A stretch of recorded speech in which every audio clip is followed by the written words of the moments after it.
But look at the dolphins. Look at them out in the ocean. They're completely free. They don't have any technology, but they did. They were immersed in it also. Remember when they came down to the Dogons a long time ago, they came down in a spaceship. They were involved in UFOs and all the other stuff. They were part of the Lucifer Rebellion. But they made the decision at one point to break away. And about 200 years ago, they totally broke away, and they're still emerging out of it. Their planet's almost totally out of it. Sirius is almost totally gone, except for just the humanoid part, which is the part we saw up here. The humanoids are slowly turning into dolphins and dropping off, and they're almost out.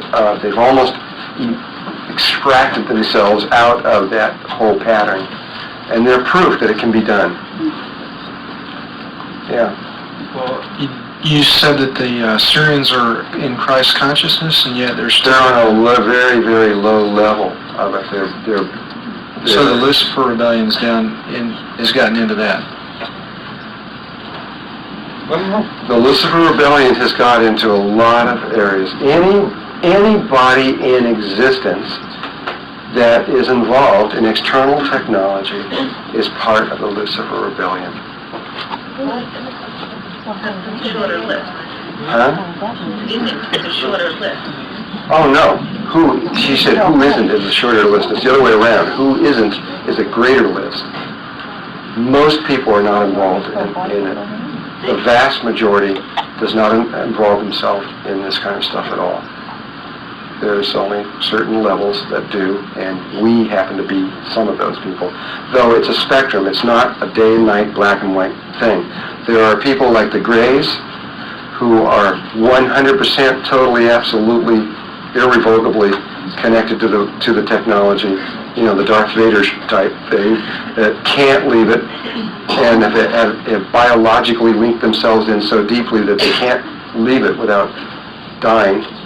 And then there's this whole spectrum going all the way to people like the Syrians who are lightly into it, and to people like us who are lightly into it. We still have emotional bodies. We still are able to love and to feel. But we emerged in this. We could extract ourselves from this, and we could get out of it and become free again. And we're not totally addicted to it. So it's everybody's on kind of different levels of addiction to all of this stuff. What? I thought the dolphins knew how to create the They do. I thought they traveled to it. They do, now. But a few hundred years ago, they did it by growing their ships and creating these UFOs, flying ships, that were external to them. They were involved in it also. It was the means that they were able to get through from Syria to here. This whole thing with their external the living field Mercatus is really relatively new to them. Considering how old they are, this is brand new. They've only been in it about 200 years, which is brand new, and they're not fully extracted. There is a part of them, which is the humanoid aspect, which on their planet they've got beings that look like that, and they also have beings that look like Akhenaten. They have humanoid type beings here also, which live on the land part. And those are still involved with the technology, though they are trying to get out of it. They are really, really trying to get out of it. Well, when we shift, they will shift for us. Shifting will occur for everyone. When we shift, they're going to. Yeah, we're all linked together. If this shift happens that we think, it's definitely going to be. We're all going to shift together. Yes, we will. I believe so. Really see how we could not. So they are great examples for us because they've done it. They've got out of there. You can't imagine what level of existence they're on right now, and the joy that they've got going because they're free. They're completely free. They can just disappear out of the water anytime they want, and within just a 3-day period, end up back on Sirius and go back over there. It's just a little jaunt. Hang out over there and come right back again. They can They can move right through space. They can fly in space as well as in water. And they have no vehicle whatsoever. They just total understanding of the Merkaba. We could see the Merkaba fields in the computer screens when we were working with them. Trumpolo, you spoke yesterday on the polluted oceans Yes. and the dolphins being evolved beings. Yes. What effect are they having on the oceans? More on a light aspect, and Well, on how are the polluted oceans affecting them? the oceans are affecting them pretty strongly, and they see us, they know that we are the problem. And so this is the reason why they are trying to communicate with us and to help change the situation. The whales, for example, which are really the real powerful beings in this world, prior to about 1950 or so, 56 or whenever it was, no human being or country or anyone had ever captured a killer whale alive. They couldn't do it. They couldn't get the nets that could hold them. And suddenly, in 1 year, 6 of these killer whales just come up to the ships and sit there, kind of wag their tails, and allow themselves to be taken into captivity.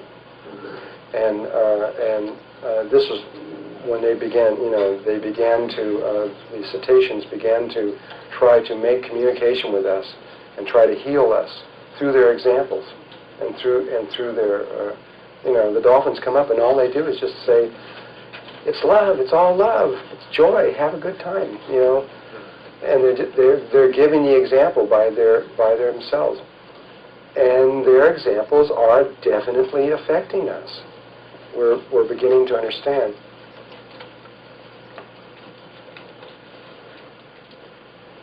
I had a friend, Dr. Paul Spong, just to show you the dolphins really, the whales really, and the dolphins are in very high level communication. Dr. Paul Spong was trained in a college to be a whale trainer, and he became the whale trainer at the Vancouver Zoo, and he started training this killer whale there. But then after about a year, he began to realize that the whale was training him. It became real obvious to him. He says, wait a minute, the whale's actually, having more influence on his life than he's having on that one. And the whale got him to tell him about all the whales that were being killed all over the world and started to influence him to stop the whaling in the world. So what did he do? He started Greenpeace. He was the founder of Greenpeace. He got the 6 people together. It's one table, which I got to introduce with each one of these people, and got them to go out and start this movement. And he went out on the ships, and he'd been arrested like 100 times.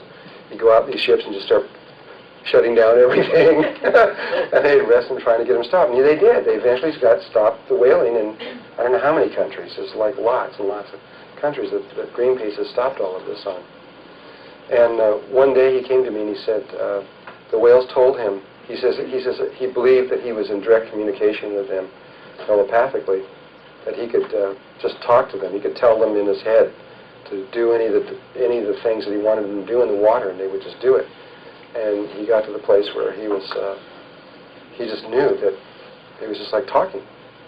And they told him that there was no such thing as an individual whale or an individual dolphin in the world, that they were really cells in a larger body of consciousness. And that communication occurred, that all there had to be, if there was a dolphin, there only needed to be another dolphin within a 1,000-mile radius. And that dolphin could communicate to the whole through that one. In other words, they did have a 1,000-mile limit in their communication. And this whale wanted to prove this to him. He says, I will prove to you that this is true. So he asked me if he could have my house. I had a house in 450 miles inland on this place called Kootenai Lake. And he says, can I borrow your house for the winter?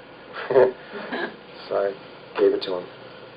And he went in and he was going to set up a sensory deprivation tank to float in there to get still enough to be able to make the make the communication, but he never even put it together. And so I came back a few months later, 3 or 4 months later, and he had removed a few walls in my house.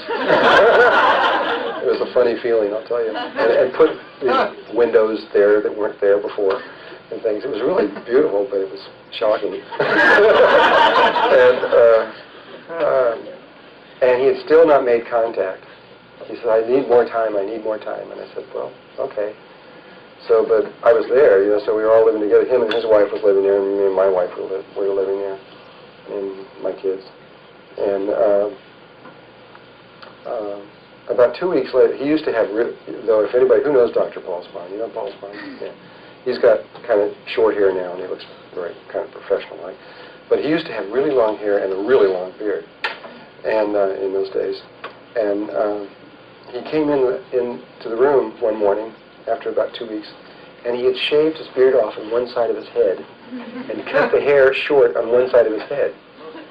And I said to Paul, I know something's up. I'm sure of it. He says, yeah, I made contact last night. And he says, I'm sure that I did. I did it. And he says, they told me that I was going to be a large influence in the world in all of this, and that I had to look respectable. He says, so today is my transition day. So for that day, he walked around half and half, and the next day he shaved off the other side. And what they told him was, the way they were going to prove it was, he said that he was to go to this bay north of Vancouver, a very specific spot, and he was to go there with video equipment and everything so that he could prove what was about to happen. And he was to tell his people, he had a whole group of people that worked with him, he was to tell them what was to happen so that there would be like no backing out of this whole thing. And that on a certain day, at a certain time, which I think it was 12 noon on a certain day, all the whales, of which there were about 100 of them, of a certain species, would come into this bay, would swim up to the shoreline, lift out of the water, and look him in the eyes. And that's exactly what happened. He went up there with about 30 people, and they put their microphones in the water and everything, and they sat around and they waited for this time. And sure enough, all these whales came swimming up to the shore, lifted out, and looked him in the eye. And obviously, he was never the same after that. He started the Orca Lab, which was started in that very spot, and he's been totally immersed into whale research ever since then, and on his own, not using through the governments or anything else like he did before. And he spends all his time, I taught him how to play the silver flute, and spends all his time out in canoes with him, playing flutes to them and communicating with them, that he's now learned how to do. And so the whales they have an extraordinary level of awareness. We can't really talk about it because when later I'm going to try to tell you, when I talk about the electromagnetic spectrum and light and all these other kinds of things when we get into this, like right now, we're looking at just a little tiny sliver of the electromagnetic spectrum, which we call light, which we receive about 90% of our information from. And then you get a little bit of information from sound. And those two things, which is also another little tiny sliver of the electromagnetic spectrum, and those two things are where we get almost all of our input into the world. But the dolphins are 100%. They see the entire electromagnetic spectrum, which is a world you wouldn't believe if you could see it all. It's here. We're just about blind. Almost. We don't really see much. And so they're on really another world, another dimensional level of experience that we're not there yet, but we will be. Dolphins are conscious breathers. They cannot, if they do not purposely decide to take a breath, they will die. They have no automatic breathing system in them at all. And so they don't sleep like we sleep. In fact, they don't sleep.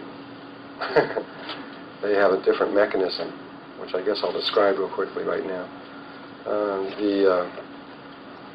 When we go to sleep at night, first of all, we are either usually on the left side or the right side. It's hardly anybody's got both sides going on at once. We're usually on one side or the other, and of that side, we are maybe 5 or 10% of that side is functioning. 100% of one side and about 90% of the other side is unconscious. It's not functioning. So I mean, we're almost an unconscious being. But we're even more than that from a dolphin perspective, because what they do is they come into a circle, like I talked about with the whales when they go to sleep. They all point their noses together, floating on the surface, and they begin to rotate. And I'm not sure which way they rotate, actually. They begin to rotate around, and you said they would rotate counterclockwise? Is that what you said? Most of the time, counterclockwise. Counterclockwise? Okay. And they start rotating counterclockwise. And then at one point, one of them takes a breath and goes in the water. And then followed by the next one, followed by the next one, forming this helical pattern as they're going down into the water. In other words, copying where they would be on the top of the circle as they keep moving down into the water. But as they take this breath and go down in, the dolphins have both sides of their brain on 100%. So even though they've got a brain that's about 350 grams bigger than ours, it's really a lot bigger than ours because they got the whole thing on. We're only functioning, we got a 1,500 gram brain, and that's functioning on about, I don't know, 30 grams or something. It's not very much. And so they start coming down in here. They turn off one side of their brain and leave the other side on. That's called sleep. And so they come down here, and then when they either get to the bottom or when they get back to the top, I don't know from the research that I read, I can't remember anymore. But when they get down at the bottom, where they turn this off, I don't know. They then start coming back up. As the other ones are coming down, they're coming back up, forming a double helical pattern. Coming back up until they match back up in the circle, and when they get at the top, let's say it's up there, they switch sides of the brain and come down and take it so that the other side can rest. So it allows one side to rest with every other breath. It's a very slow delta, you would say. If you know how delta and theta work. Delta's sleeping state is really, we're just going back and forth, turning off one side of our brain, turning on the other, but it's at a rate about like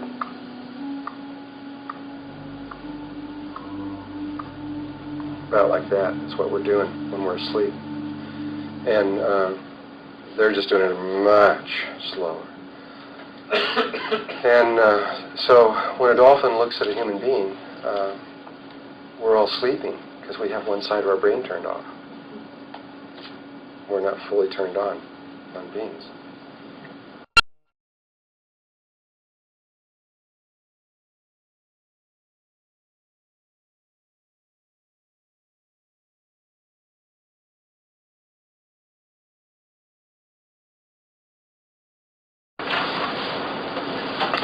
Okay, here we go, more school.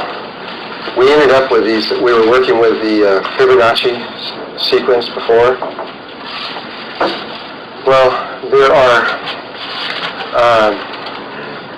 two, just as there are two primary shapes, the cube and the sphere, there are two primary mathematical sequences that are primary to life, that move all throughout life. One of them we saw was the Fibonacci. You saw us all in the bone structures and the shape of things and stuff all over the place. But there's another one. There's another one that's just as important. It's just as important as mommy is to daddy. Because the Fibonacci one is female. It's the female cycle. But there's a male one that's also equally important, and it's called the binary sequence. The binary sequence, instead of adding the last number to the last number, it's doubling the last number. So if you had 3, it starts out 1, 2, 4, 8, 16, 32, 64. Just like the mitosis of cell division that we were talking about. That's the binary sequence. But it's really all over the place. And so I want to look at it for a moment. This is it here. And so it goes like this. 1, 2, 4, 8, 16, 32, 64, etc. Now at the end of 10, in terms of mitosis or cell division, at the end of 10 divisions you have 512 cells. And that happens to be what the apple is. When we see the apple, that's how many cells are in the apple, from everything that I've learned about it anyway. Now there's 2 facts that we know. One of them is that there are approximately 10 to the 14th cells in the average human body. And I got one too many zeros on here, but it's hundreds, thousands, millions, billions, trillions. There's about 100 trillion cells in the average human body. And if you talk to one doctor, he'll tell you a little more, and if you talk to another one, they'll tell you a little less, but there's a lot of cells in the human body. And another little fact, and there's lots of these facts, but this is another one. Every second of your life, 2.5 million red blood cells die and have to be replaced. Every second. I mean, that's a lot of red blood cells, 2.5 million. It would take you about 3 months just to count 2.5 million, day and night. So I mean, it's a lot. And yet the only way that both of those things can be satisfied, in other words, the way the body can be created and then maintained, is only through mitosis, which is cell division. And so at the end of 10 of these, you got 512 cells. And you just look at this and you think, well, boy, it better start going fast, because we've got a lot of work to do here. And it just doesn't seem possible at this point. But watch the thing about the binary sequence, and those of you who studied mathematics realize it has a almost magical quality. That it has an almost impossible quality about it. At 512 cells, when it goes to the 11th mitosis division, it's at 1,024. Well, by the end of 10 more, it's at over 500,000. They went from 512 to 500,000, and from 10 to 20. And when it goes for 10 more cell divisions, it goes up to 530 million at the end of 30. And according to Anna C. Pye and Helen Marcus Roberts in their books, Genetics and Its Complications, Genetics and Its Concepts and Implications,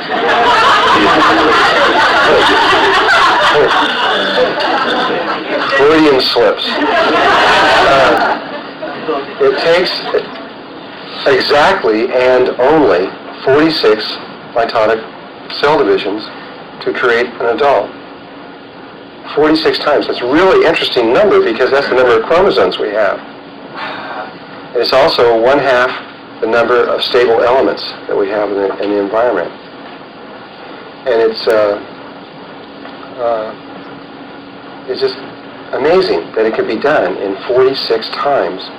It takes 9 months to do it, but in 46 times it creates the whole process. Actually, it must be more than 9 months.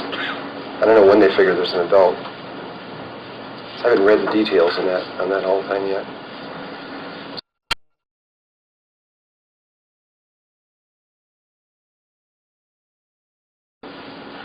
The next thing I want to show about this is not having to do with organic structure, but computers. Us humans chose the binary sequence to create our computer structures, and which is kind of wise in a way because it's one of the living structures, one of the living sequences. And if we had not chosen that one, it would not have been possible, really. And I would like to just very quickly tell you how a computer works, even though most of you know how it works. There's probably somebody here who maybe don't know that. And it's real simple. It's just, you got some light switches in there, called computer chips. You can turn them off or you can turn them on. And say you have, you got a real simple computer. You only have 5 computer chips in it, a few little places in there. And those chips are given names of 1, 2, 4, 8, and 16. So you got 5 of them, and that's their names. That's their numerical value. Well, by turning off or on any sequence of those 5 chips, you can come up with every number between 1 and 16. In other words, if you turn on the first chip, it's called 1, you get 1. If you turn on the second chip, called 2, you get 2. If you turn on both of those chips, you get 3. Okay? If you turn on this one, you get 4. You get, that's the 1, 2, 3, and 4. 4 and 1 is 5. 4 and 2 is 6. 4, 2, and 1 is 7. And then you have 8. And 8 and 1 is 9. 8 and 1 is 9. 8 and 2 is 10. 8 and 2 and 1 is 11. 8 and 4 is 12. 8 and 4 and 1 is 13. 8 and 4 and 2 is 14. And 8 and 4 and 2 and 1 is 15. And then you have 16. So you can get every number in between there. If you add one more computer chip and you call it 32, then you can get every number between 1 and 32. If you add one more computer chip and you call it 64, you can get every number between 1 and 64. If you have a computer that has chips in it, you can get every number between 1 and 100 trillion, which is 46 on and off. I begin to see this binary sequence in life over and over and over again. It just keeps repeating it, not just in the mitosis, but it's all over the place in all kinds of ways. And at one point I realized that we had mommy and daddy sequences here. And so I suspected, since there is always a geometrical nature behind numbers, I'll just throw something out here, by the way. Most scientists believe that numbers, or mathematics, is the hidden language behind their science. I don't agree with that. I say that geometry is the hidden shape underneath all numbers. It generates the numbers that is behind the science. And so for me, when I see all these numbers, I realize there's got to be a shape underneath it that has generated the 2 sequences. And or maybe one shape that generated one and one shape that generated the other. But because they appeared to be mommy and daddy to me, I highly intuited that there must be some kind of geometrical form or shape or pattern that tied the 2 together. And I looked for years on it and thought about it for years and years and years and never could find it. And then one day I was going through one of my son's 6th grade mathematical books, and I was just looking at it and checking up on things and seeing how stuff works. And as I was going through there, I came across something. And I really am sorry, whoever wrote this book, I don't remember their name. I would like to give them credit, but I don't know. I don't even have the book anymore. But he did something in there that he actually didn't know what he did. He did something really incredible and was unconscious that he had done it. But the guy had taken a particular geometrical form and plotted a logarithmic spiral on it, and when he did, he simultaneously came up with both the two sequences, the Fibonacci and the binary sequence.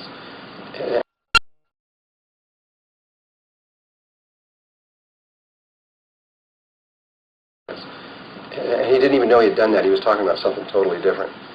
But this is what happened. This was the geometrical form that he was working with. It's called a polar graph, which is a 2-dimensional representation of a 3-dimensional form, a sphere. It's how to plot from a sphere onto a 2-dimensional form.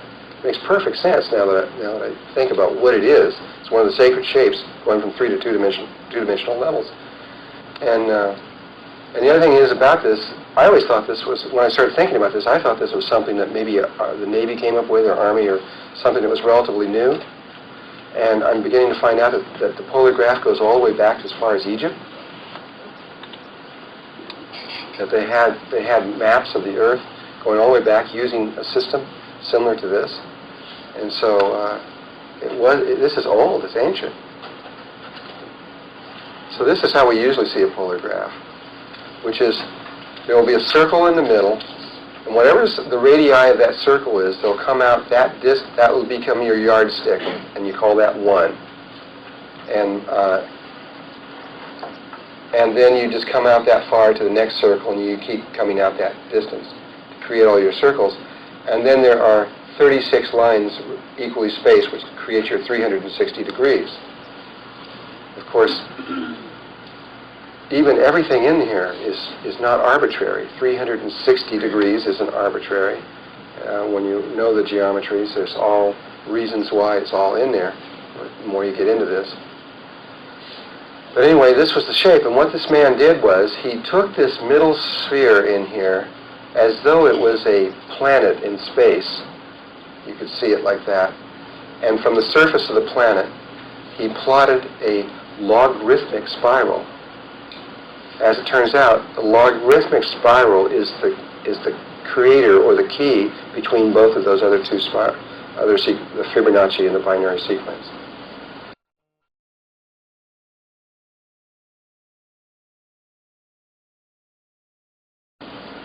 And so he plotted one around here. He started at 0 degrees, and he plotted this spiral around until it came around one time back to 0 degrees, like this. He started here, and he plotted this spiral, logarithmic spiral, around one time. Now, he was only concerned where the spiral crossed the degree marks, and the system that he used to calculate this was using the central circle as your measuring stick of 1, and say you wanted to know where this point was, he would come here and he'd go, that would be 1, 2, 3, 4.5 approximately radii. You see how that is? This one over here would be 1, 2.8 radii approximately. But you could calculate this pretty accurately. Well, look at the mathematics. This is from 0 to 360 degrees. At 0 degrees, it is exactly 1, because it's starting right on the surface of the planet. And at 120 degrees, it keeps going up and up and up and up, but at 120 degrees, it exactly crosses it at 2. And then over here, at 240 degrees, it just perfectly goes over at 4. And then, at 360 degrees, it returns exactly at 8. That's 1, 2, 4, 8. Binary sequence. At the same moment, it goes 1, 2, and also at 190 degrees, it crosses exactly at 3. And 280 degrees, exactly at 5. 360 degrees, exactly at 8. 1, 2, 3, 5, 8. Fibonacci sequence, both unfolding from this particular pattern. And I went, wow! And I have to admit a defect in my personality here right now. I tend to, when I see things like this, I will check one thing out, and then I just know that it's true for the rest of it, so I go on. And I've never finished this work. I've only looked at the binary sequence of 1, 2, 4, 8, and I've never checked out what it means in terms of the geometries behind the Fibonacci sequence. I'm not real interested, but it could be very important to somebody's work here. I don't know, if you want to do that, you go ahead and do it. So I'm going to look only at the binary sequence right now. But here's what that means geometrically. Those points of 0, 120, 240, and 0 form an equilateral triangle around the center. Geometrically, this is binary sequence. It's more than just an equilateral triangle, because you are now literally looking at a tetrahedron, because the lines are all there. There's a line coming to the center, and you are looking at a two-dimensional view of a tetrahedron. So realize that as we start to work here. Inscribed perfectly in a sphere.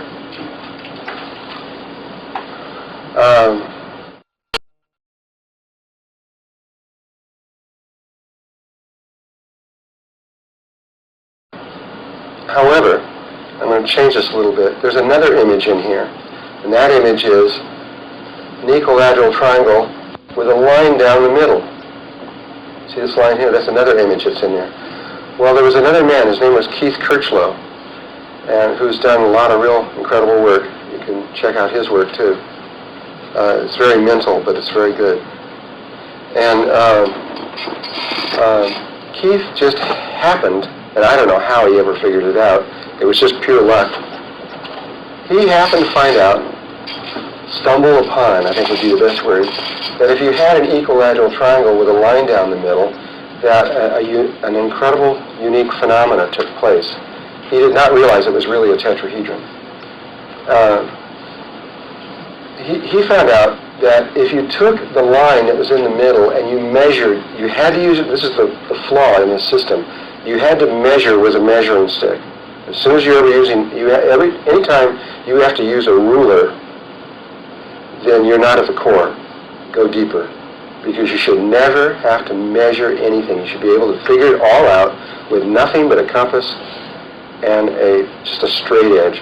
And all your measuring should be automatically determined by the lines, which I'll show you what I mean in just a moment. But anyway, he had to measure from here to find the middle. Once he found the middle, you draw a line straight up at 90 degrees and then bring it down to this corner. Where it crosses, you make another one straight up and down to this corner, and you could keep doing that, obviously. And he discovers something, that this line, this middle line, the lengths of these lines that are broken up inside of there do something rather remarkable. This is his writing. It says, continuing in this way, meaning this little pattern that he made, each successive proportion will be the harmonic mean between the previous proportion and the total length.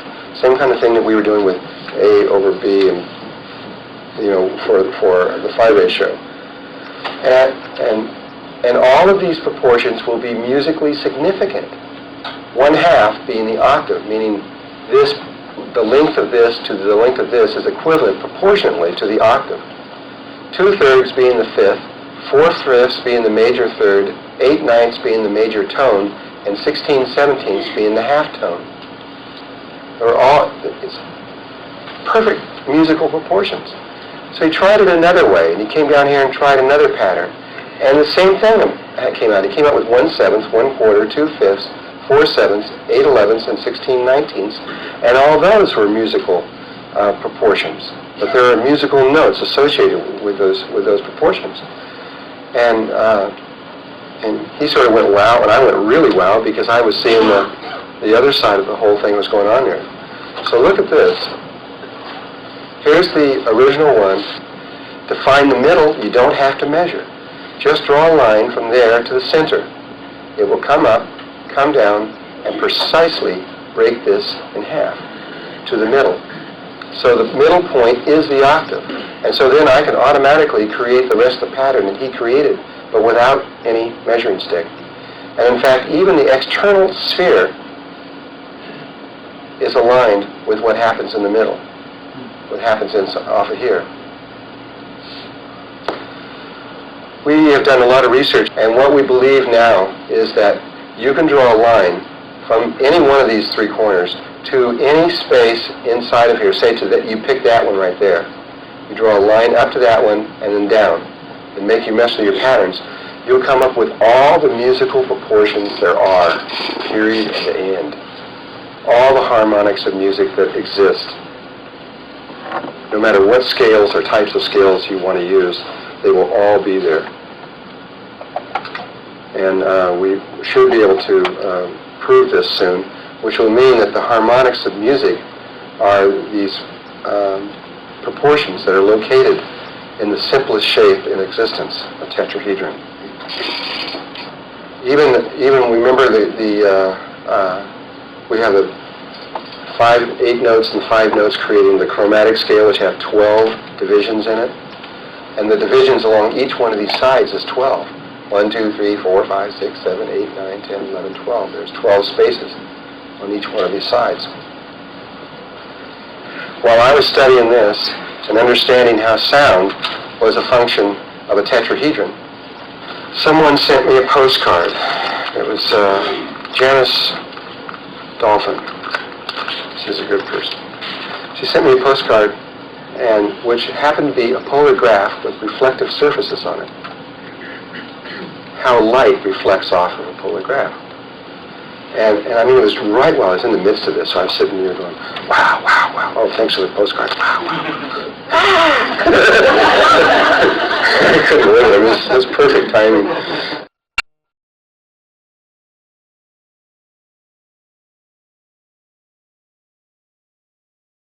So this is a polar graph, and this is how light reflects off of a polar graph with logarithmic spirals. And you can see it happening.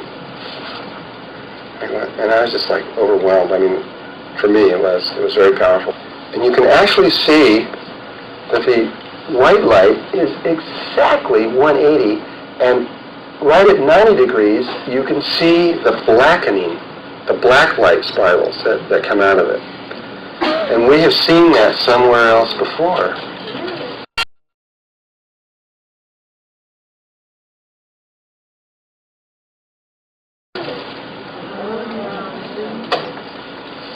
The white light coming out here, 180 degrees off, the other white light, and 90 degrees from that, the black light, and 180 degrees from that, the other black light. Exactly what we're seeing right here. You can just look at it. We have the same energy fields around us, of course. You're just looking at it on a major level. As above, so below. Everything is the same. Now there's another point I want to make right now before I go on, coming back to this one. You remember before when I said that when you're looking at these geometries, that the lines that are on here are not just lines on a page, but they're spirit moving through nothing, and that they're maps. Well, there's another statement I'd like to make about it, and that is that though I made it once before, but I want to kind of make it come home quicker or harder, and that is that for every line that's on a page, it has an experiential aspect to it. It's not just arbitrary, it's not just a move. Every time spirit moves, there is a corresponding relationship into the outer world that is associated with it. In every single case. There's no exceptions.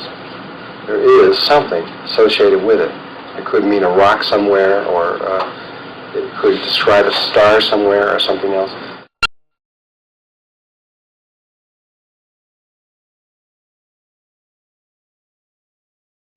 In this case, we're talking about harmonics of music. And so, you could be looking at that, or you could be thinking about this, which is, or what this represents, or musical notes, and they are really interrelated. There's really no difference. This strikes you primarily into your left brain. This comes into your right brain. If you add right now and you go 1 + 1 is 2, and 2 + 2 is 4, you're functioning from your left brain. If you hum and you go, you just switched over to your right brain, as long as you don't put any words or anything into it. If you listen to music without words, it goes to your right brain. And so, what I'd like to do, just for a moment, just for 1 minute or so, is I'm just going to play some music. Hopefully it's tuned. I'm just going to play this flute. It's a little Sioux Indian flute, Lakota Indian flute. And I'll play a little bit of Indian music. And while I am, you might realize that the sounds you are hearing and the musical significance of the notes that you're hearing is exactly the same thing up there, only there it's in geometry rather than in what's coming into your right brain through experience. So let's just try this for a moment.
different, that's all. But one's the same as the other one. It's a lot easier to take this one in, I imagine, but that's really the same thing. And if you get this, then you understand what sacred geometry is about. Same way with, all those sine wave signatures that are coming up on computers and everything. They have direct relationships into human life, which we're discovering. She's discovering how they relate to different minerals and everything in the body. It all has meaning.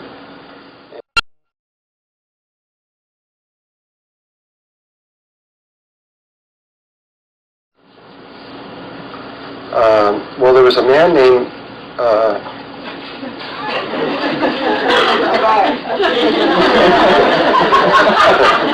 he's not over there. A man named Charles Sherburne, and he was a fireman, and he wanted to study Noah's Ark. And so he read in the Bible that Noah's Ark was so many cubits one way and so many cubits the other way. He didn't know for sure what the cubit was. There's a lot of controversy over that. But he knew that he could use the same proportion. So when he did what the Bible said, it came up with a block that looks like that, which he figured probably wouldn't float in water too well. However, the Noah's Ark, which they think they have now discovered on Mount Ararat in Turkey, does look a lot like a block. And it's extraordinary. I had the good fortune of having the team that went through there, found it, went through there, measured everything and went through the whole photograph thing, came back and showed me all the blueprints, and it's all sacred geometry of this thing. It's incredible. Every room is in proportion to the other one. There's nothing in it that isn't. And it has some extraordinary things that they're not talking about. One of them is this thing's about the size of Queen Mary. And it's got hundreds and hundreds and hundreds of rooms in it. And you would have a problem if you had a lot of animals in all kinds of these little rooms. Would be air. Would be a big problem, wouldn't it? How to get air into all these rooms, because the whole boat was sealed on top and bottom and everything, so it could sink under any kind of conditions almost. And what they did was so ingenious. I mean, it's just amazing. They made this hole in the bottom of the boat that was a big room, a big open room. It's like almost as big as this room here, that exposed itself right to the water, to underneath. And it went up into the ship. And from the top part of that, there were these little channels that went out to all the various rooms all over the place. And when the boat went up in the water, it sucked all the air out of all those rooms. And when it went down in the water, it pushed all the air back into those rooms. And they calculated that it would exchange all the air out of all the rooms every 72 hours. 72 times every day. That's what it was. Totally remove all the things. That was pretty good. That was really pretty good. Especially for those hairy barbarians.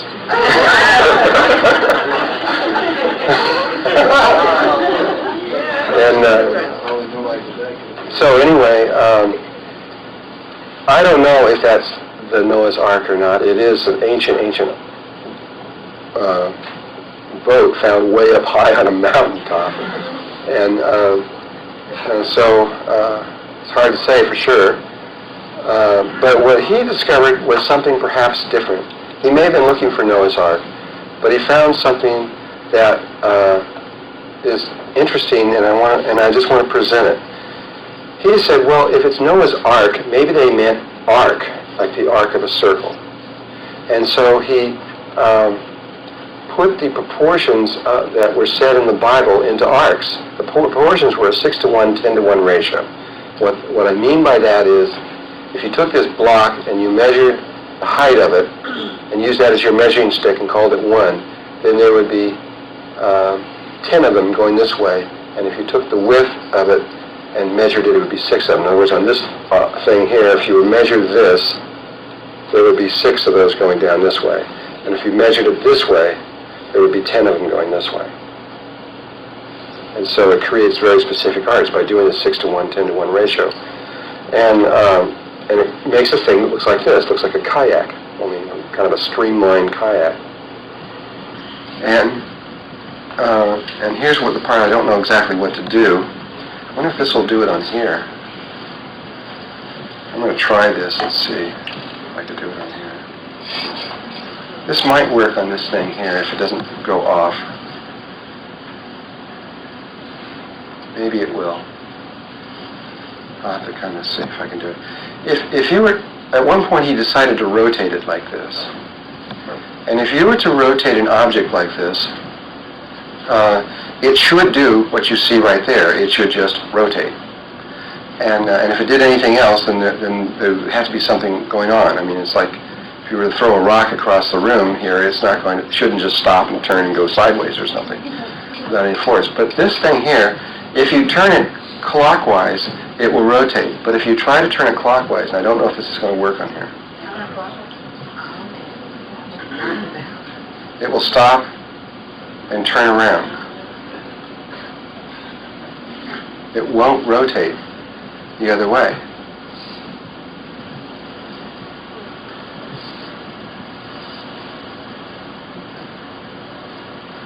And there were about 2 or 3 teams of scientists in California who were studying this thing for a long time. And they finally discovered that there is, it creates an ever so slight angle coming down here. The energy is transferred from one circle to the next that causes us to do this whole thing. They pretty much figured it out. But there are other things that have been come forth from it that are even more deeply intriguing. First of all, they have discovered that the arcs that are created this way, there's 5 arcs here, I think. There's this arc, there's an arc that goes this way, and an arc that goes this way. There's an arc that goes this way, and believe it or not, there's an arc that goes that way. It's an optical illusion. It looks like it goes in. It actually goes like that. It's a very long arc going in like this. There's 5 arcs there, and these arcs is the arc of the surface of the moon, the arc of the surface of the earth, the arc of the surface of the sun, the arc the moon makes around the earth, and the arc the earth makes around the sun. All in this one object. Which is incredible that should take place. And then they discovered that in the way that it turns around, when it starts doing this rocking motion like this, if you were to plot with a computer, you would see this thing doing like this. It goes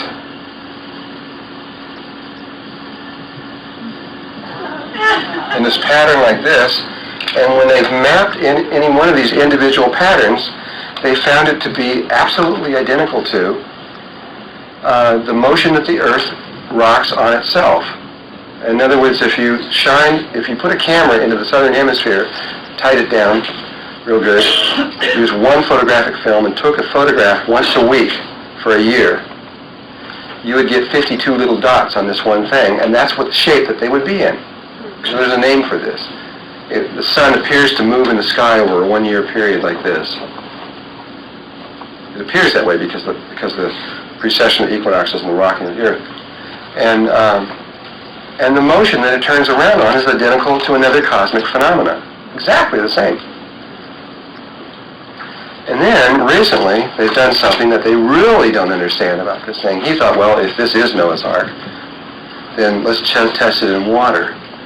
And this is the stuff that's coming out in the last couple of years. They made these 12, 14 feet long or so like this and put them in water. And they discovered something. First of all, whenever you have something really, really primary, like in all your mathematical sequences, you only need to know 3 numbers and you can know the whole sequence. Remember I said that? On the logarithmic spiral, you only need to know 2. You can calculate the whole spiral from 2. And it's the only one in existence that they know of that you can do that with, the golden mean spiral. And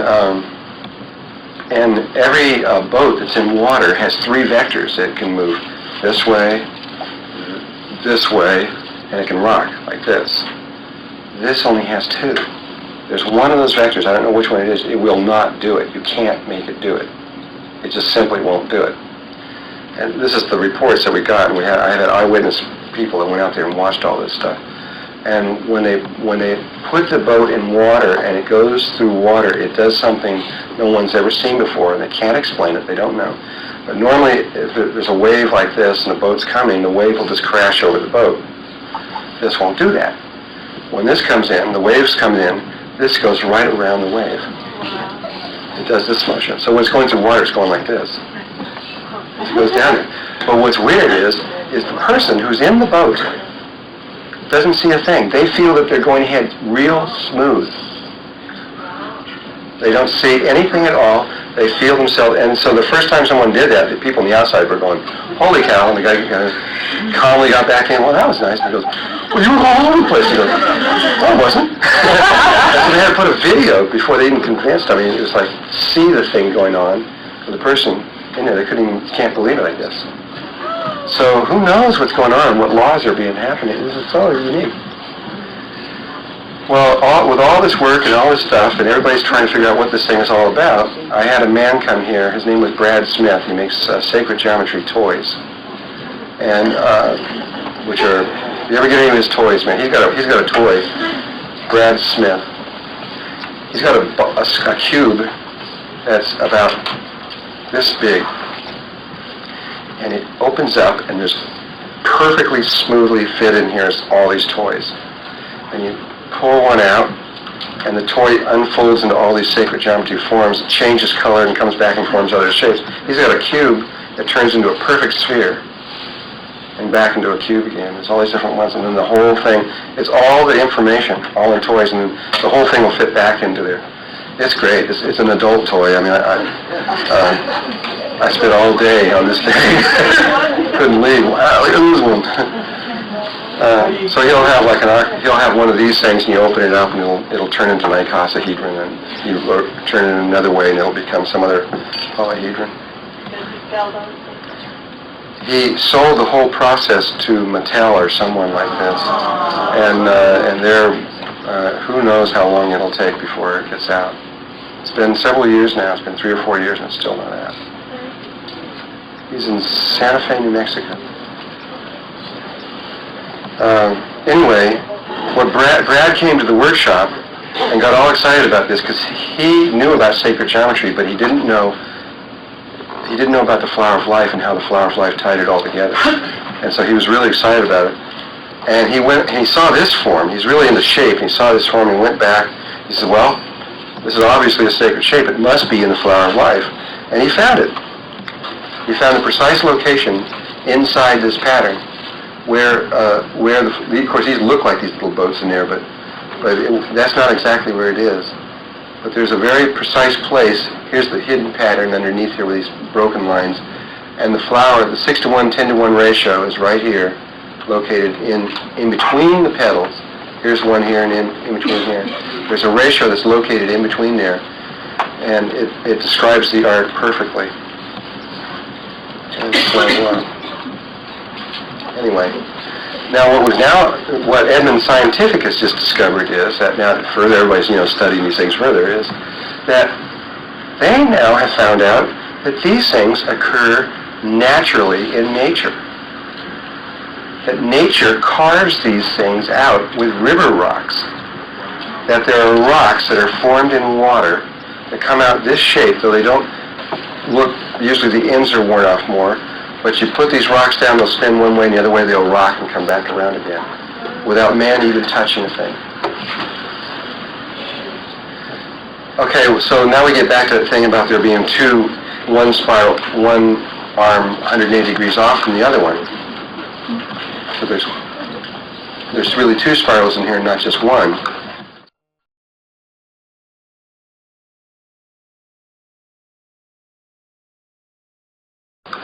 So if you plot 2 spirals, like nature shows, 180 degrees off, what you get is 2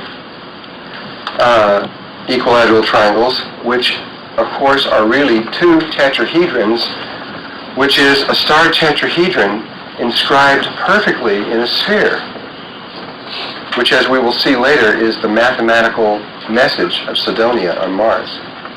And it's also the message that's been coming up for the last couple of years on the crop circles. Precisely, mathematically, has been a star tetrahedron inscribed in a sphere, which is the key to the Merkaba, to interdimensional time-space, and the harmonics. there is a star that will fit perfectly inside of that one, and there is a sphere that will fit perfectly inside of the original hexagon. And if you were to take that one that fits inside of there and place it on each one of these points all the way around there, what you would have is the fruit of life. And so, remember, that's one of the sacred forms that we first showed.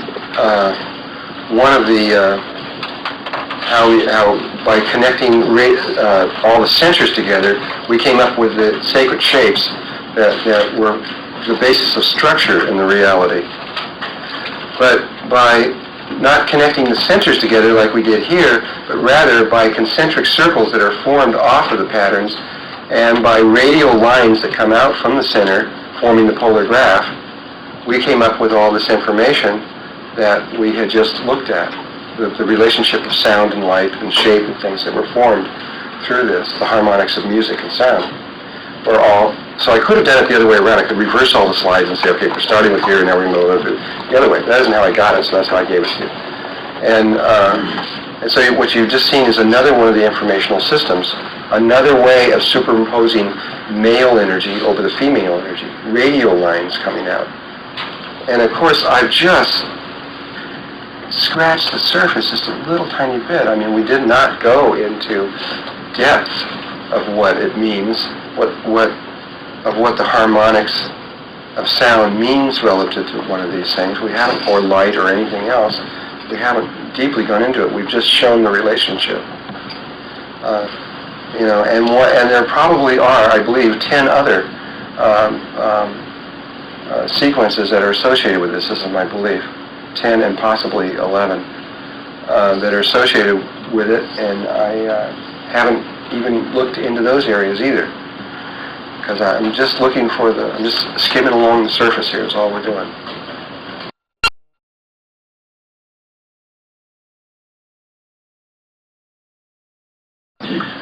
What does it mean that boat that turns one way and not the other way? Does it relate to something about the Merkaba, or? When you go into the forest, you'll see that if there's a vortex coming out of the earth that is rotating clockwise, it'll kill everything in it. You go in, just walk through the forest and be observant and watch. And you'll see these spots anywhere. They could be anywhere from the size of maybe this big to usually not much bigger than this room, though there are some. There's one in California called the Mystery Spot. Anybody seen that one? That's a big one. That one's about 2 city blocks around. If you've never been there, I highly recommend you go there. Highly, highly, highly, highly recommend you go there. It's incredible. It's near San Jose, California. Santa Cruz. It's right outside of Santa Cruz, California. Anyway, going through the forest, you'll see them rotating this way, and it'll kill everything. If you see them going the other way, you'll still see the distortion in things, but they'll be real alive. They'll be super alive. But if the field vortex goes clockwise, everything in it, all the plant life, everything else like that, will just be barren. It'll be dead. There won't be anything in there. There won't even be bugs in there. Nothing. Everything gets out of that place. The one in Santa Cruz is rotating counterclockwise, and it's slightly tilted at an angle. It's coming out of the earth, so it's like this. And you can really study these things. They're so clear and sharp. They're like a piece of glass. It's like a glass wall. And you go there, and they have a board. They say, okay, here's the vortex starts right there. And they're not kidding. They have this flat board that's on there, and they got a level on there, so you can see that the board is absolutely flat. And they'll gladly let you bring your own level and put on there to check that board is flat. It's a little platform. And the line right through the middle of it where the vortex ends, on one side you're in the vortex and the other side you're not. And you can get 2 people the same height, and you get on this and the other person gets on the other side, and you look at each other. And the one in the vortex I can't remember which way it is, but I'll just say, I think it's the one in the vortex. Which way is it? I think the one in the vortex, you look at the person, and they appear to be somewhere between 4 and 6 inches taller. I mean, you go like that. And then you switch around, you turn around, and all of a sudden, you're looking down at this guy. And it's incredible, and you can do it all you want. You check this level thing, and you get back on in, and you're only just like a foot apart. And yet, you really do appear to be a lot smaller. You appear to be bigger and looking down at the other person. And when you go in there, you can see all these trees just twisted around, growing in these big spirals and everything in there. And they got rooms in there where they got, you roll a ball and it goes uphill. There's all this weird stuff inside these things because it's a distortion of the magnetic fields and everything that's going on. It's a pretty interesting place. Yeah. What is it in terms of these? In terms of spinning the energy fields clockwise and counterclockwise, what is the relationship to what you just said in the forest? Well, if you spin the energy fields clockwise, if you spin them counterclockwise, now let's put it this way, it isn't which way you're spinning, it's you got two fields, you got one going this way and one going this way. What life has found is the one that's going that way has to be spinning faster than the one that's spinning this way. And it needs to be spinning Fibonacci ratio faster. So you can have them equal speed. That is one that you can do is equal speed, and that won't do anything. But if you have the one, usually what life does is if this one's going 21, then this one's going to be going 34. This one's going 3, and this one's going to have to go 5. And if you do that, then that's a ratio that life has found works, and life thrives in that situation. It just thrives in it. And if you do that, you get those kind of fields growing around where there's plants and things like that, they just go crazy, they love it. But if you reverse it going around the other, if you increase the speed of this one, see the difference is, just so you get this clear, say this one's going 21 this way, and this one's going 34 that way. The difference is 13. So even though you got two fields going like this, the difference is 13, and so you have this overall slow rotational field of the entire structure going counterclockwise. This is the reason why all the planets, which all have these Merkabas rotating around them, with the exception of one that they think have been hit by another planet, all the planets are rotating counterclockwise because the Merkaba is rotating over speed. If that planet that's rotating the other way on there, I'll bet you when they get to it, there's not going to find any life on that planet. It's going to be a super, super dead planet. Does that mean that you shouldn't spin a single field clockwise? If you did, and if you spun single fields clockwise for very long, you would start getting very sick and you would die. I'll just quickly tell you what happened to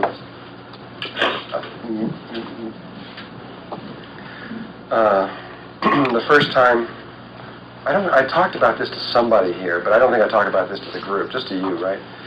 There's an advanced workshop on this, which I'm not allowed to give right now. Maybe I'll be able to, I gave it 3 times, and maybe I'll be able to give it in the future. It's how to join groups together in a Merkaba. And I had a group in Colorado, and about 20 people, and we were sitting there, and it was the very first time I'd ever done it, and so I was learning. And it's very complex patterns. You're not using just this one here. You're using a series of other geometrical patterns that are out around the body. And you're spinning some of them one way and some of them the other way and some one way. And the overall speeds is what creates the pattern. And they have to be phase locked and all this stuff you have to do with them to get this pattern going. And so you start by creating the original Merkaba that we learned here. So we all did that, we created that one, then we created one for the group, which was down there.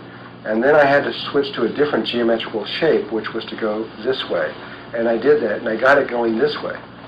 So I had the overall effect of the Merkaba of the group rotating clockwise. And they told me when I did this that you have to do that, but do it real quickly and get into the next one so that even though you go counterclockwise for a moment, you just stay there for a moment and immediately switch to the other one. Well, when I created the one going this way, for a moment, I forgot how to do it.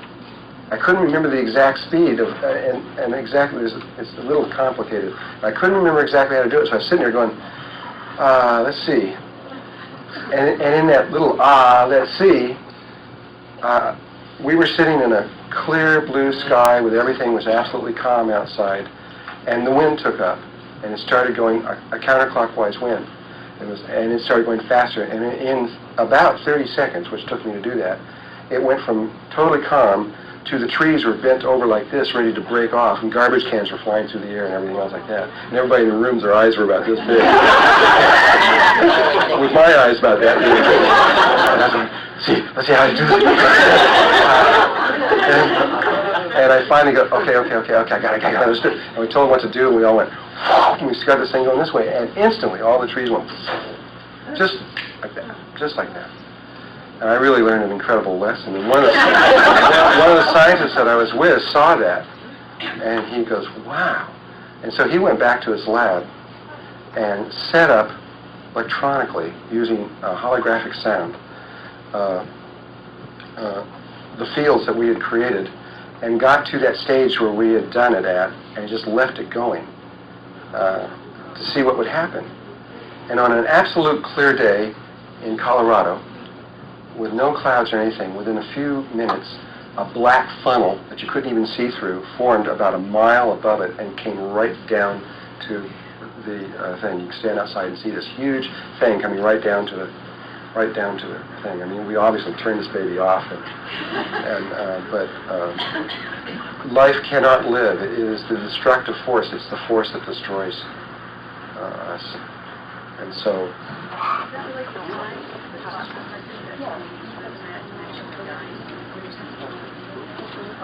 she says, so a clock goes clockwise, so it's like dying. That's really good. I don't know. It's much more complex than that, though, because you see, when a physical object is rotating clockwise, the energy lines are going counterclockwise. And so when you start really thinking about all this stuff, it's like rubbing your hand and patting your belly. It's more complex. Yeah. With the Sufi dervishes, I mean, I've watched them on stage. They all seem to be spinning the same speed, and I've, heard them say how to do it and tried it. And you're trying to spin out of 3D, evidently, but, they don't give you a whole lot of details. What actually is going on? Well, you're talking about the Mevlana Foundation of Rashad Fields? Yeah. Well, no, not necessarily Rashad. There is... But you saw this in the United States? Yes, I saw them performing in the United States, and I forget who we tried it with, but... Well, I believe that they're moving counterclockwise, because they're duplicating the motion of the planets. Isn't this what they're doing? The only part I can remember is you have to keep one arm up, the other arm down. What they do is they're watching your hand as they're watching moving, your hand, so they don't get and you do get the sense of going up. It's a very, very powerful thing, just to watch it, just to be in the experience of it. But even though I was friends with Rashad for a while and all that stuff, I've sat right in there and watched them do this. I've never done it, so I can't tell you what the experience is. But are they... I don't believe that they truly understand the Merkaba. I think that what they are doing is trying to replicate or duplicate planetary motion and cosmic motions, which are Merkaba in nature. But I don't think that they truly understand the hidden nature behind what they're doing. Though I may be wrong. I don't think so, because I know a lot of those people, and they're not taught any of that stuff, so I don't. But they also don't talk about it. I mean, it's only taught by very high dervishes, evidently. So, Well, maybe so, but I don't think so. Some things I'm sure are less older that people don't have the roots. No, I understand what you're saying, but I mean, it's just my opinion. I don't think that they know about that. I don't think anybody in the world knows about it, with the exception of one group, and that's the Tibetans. And they won't talk about it hardly at all. They're the only ones that have been able to truly demonstrate it. I The American Indians are almost aware of it. They have when you ask them about it, they can remember pieces of it. They did have the memory at one point, like the Mayans also. They call this little hole up here the air window. They have a name. They have an American Indian name for the breathing through the top of the head. I'm sorry, weren't the Native Americans trying to do that in the ghost dance so they would disappear from the lights? Could be. I don't know. I don't know what that's about. Because, you know, they were supposed to be impervious to the bullets, and they were going to join all those who had already gone on, and they were supposed to pass into another dimension. Well, this is, there's a lot to that, and that I do know from direct experience that that's real. But I don't know what they were doing because I wasn't there, or what they were attempting to do. But in that same group that we were working with, what I was just talking about, we had taken a tape. I told her about this too. We had taken a tape, a cassette tape, and programmed the speed ratios in holographic sound, which would take us to the threshold of this experience, and then take us right to the edge where we could begin to experience the interface. That's what this tape had done. We had programmed. We knew what was on the tape, and so that was to make sure that we didn't go any further or anything else like that. I mean, we put the tape in, and we all did this experience. That mistake thing I did was one of the practice runs, but at one point we had all got ready and we knew what we were doing. We put this tape in, and we were going to take us up to the threshold where we could look around a little bit and see what some of this stuff was.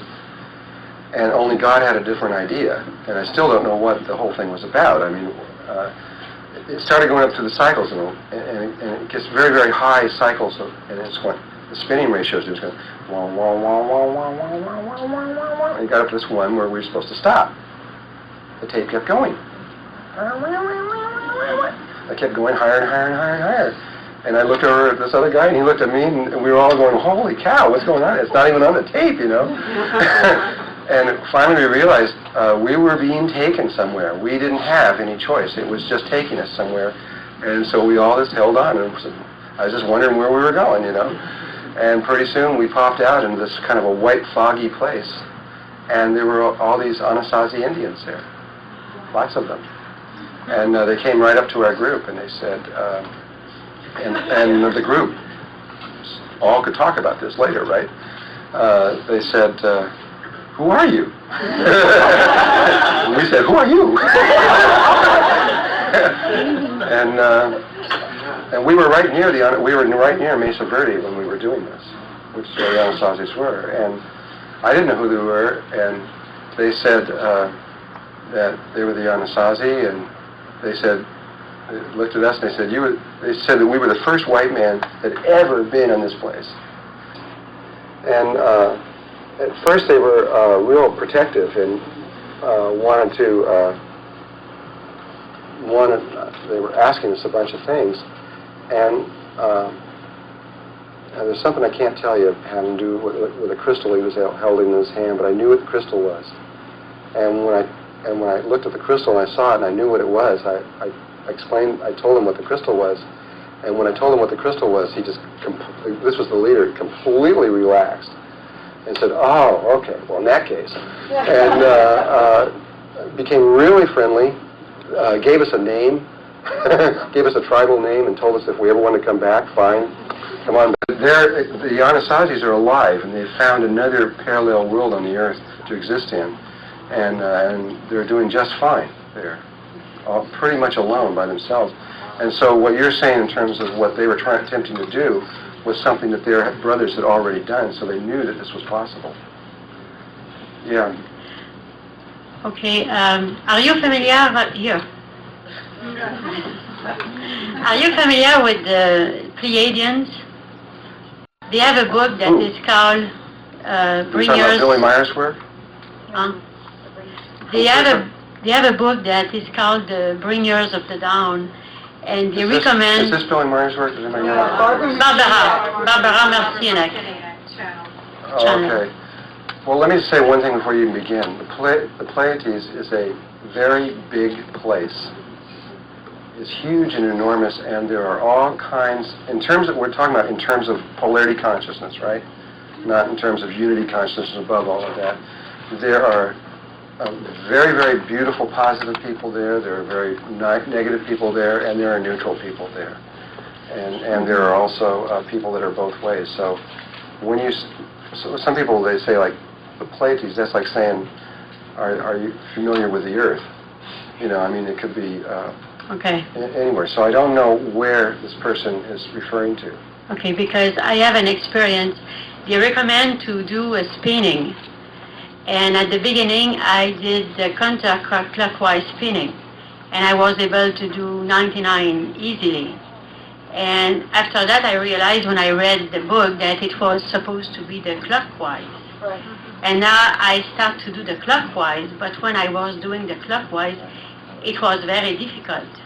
And I wonder if it's related to this. Well, I'll tell you, the Pleiades is an interesting place. There is, the Pleiades is the solar plexus of the galaxy, and it's where most of the universities and school and higher learning takes place.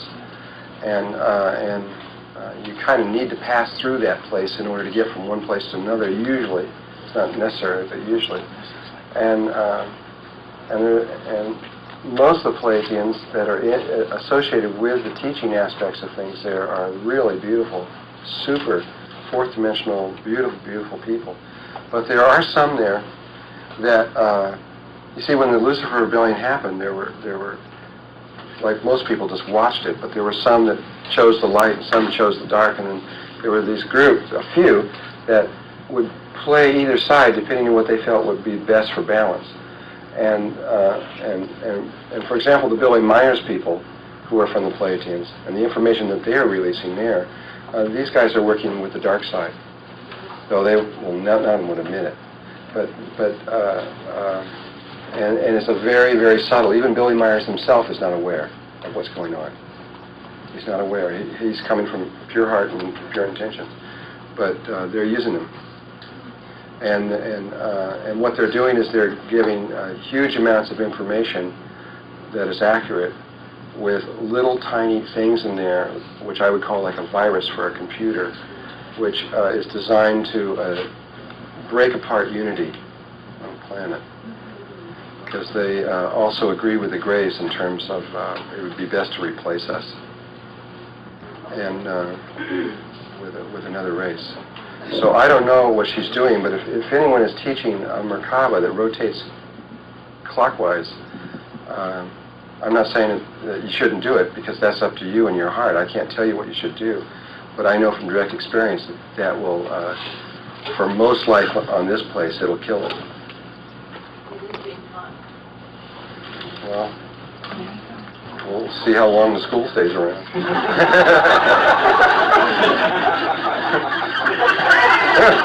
Pay your tuition up front. What? Yeah. I wanted to ask about the Indians, because you were talking about that experience. Now, from what you're saying is they're existing on probably an overtone higher than the third dimension, not quite the fourth, but they're existing in a world that is on one of the overtones? Yeah. It's usually, what the Indians have found is a certain area that is generally held for things like tree spirits and things that we call like elves and real simple spirits. They found how to live peacefully in those areas. They're the kind of the about the fourth, fifth, and sixth overtone of the fourth dimension. That's where they are. They're in the fourth dimension, yeah. They're underneath the angelic realms, underneath the Christ consciousness realms. And once you're in one of those worlds, it's just as vast as this one. And then come back. Okay, one more question. As you probably know, the Native American people, in their ceremony, in their Sundance, everything is clockwise, except They move for... clockwise, that's right, but that's a physical rotation. Let me ask you one thing. Who is the... Are they physically... You're physically moving. You're rotating like this. Okay, that's different. That's okay. The centers are teaching you spin the wheel clockwise. Well, if you're... If you're spinning the field clockwise, that will do you in. If you're physically rotating clockwise, or like American Indians move around the sweat lodges, physically move. See, look at this. If you've got a hose of water, right, and you want to create a field that moves counterclockwise, which way do you have to rotate? You have to physically move clockwise to create a field that rotates counterclockwise. So I didn't understand what you were saying. So what she's teaching is okay. If you, in what we're talking here is the body, the physical aspect is staying still, and we're creating the field that rotates counterclockwise. So that's what I was trying to say. It's tricky to understand. Yeah. I thought you meant they were creating fields that went clockwise. At every octave, isn't there a change of the spin? You mean past the Great Wall? No, like on the physical level is okay. When you change to the next, Well, that may be true. like when you're coming from the heart, my it would be going instructions- differently. My instructions are only for here, how to get from here to the other one. When you go up to different levels, there may be reversals in spins and things. I don't have that information, so I can't help you on that. Now, all these questions you guys have, I mean, I'm here to teach one subject, but all of this information can be taken out into any subject whatsoever. No matter what it is that you were interested in, no matter what you want to do, you can take what you're learning here in sacred geometry and apply to it, and all knowledge available is open. All possibilities can be open to you in terms of everything that you could ever want to know about any subject whatsoever, both positive and negative sides of it. And so all you got to do is just start applying it into your lives and take it out. Once you start working with it, you see how easy it is. And this is what the Palladian schools do. They teach you all this stuff first, how